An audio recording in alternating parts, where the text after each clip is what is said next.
What are the best sources for budgeting advice? The best sources for budgeting advice can vary depending on the extent and complexity of the advice that is needed. Free sources such as advice found on the internet or in books taken out of the library can be great for people who want to learn to develop personal budgets. If an individual is just starting out, he or she might find that older friends or family members can also be great sources of budgeting advice. For more complex advice, some people find that a financial advisor can be helpful both for budgeting as well as for making investments and planning for the future. This will carry a fee, however. There are literally thousands of articles that can be found for free online that include budgeting advice tips and helpful strategies for personal money management. It is a good idea to verify the credibility of the site in which the advice is posted, since it is possible for anyone to publish their writing online. News, finance, or other company-owned websites are usually better sources of financial advice than personal blogs, for example.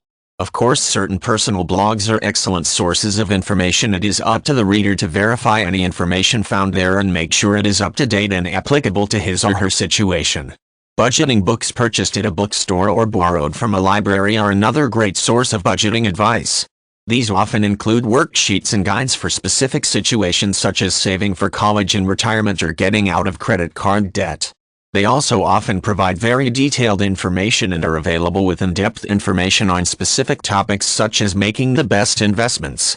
For people looking to budget their personal finances or even to start their own small business, these free or inexpensive sources of budgeting advice can be very helpful. Of course, some people need more detailed budgeting advice based on their unique situations, such as extensive debt, complicated investments, or even recovering financially from something such as a foreclosure or bankruptcy. In this case, a financial advisor, accountant, or other similar professional might be a better bet, even though this person will usually charge a fee. Some people might be able to pursue consumer credit counseling, which may be free or inexpensive and is similar to financial advising but comes from a nonprofit agency. These people may be able to give advice on budgeting and paying off debt, but typically not advice on investments or retirement planning, for example.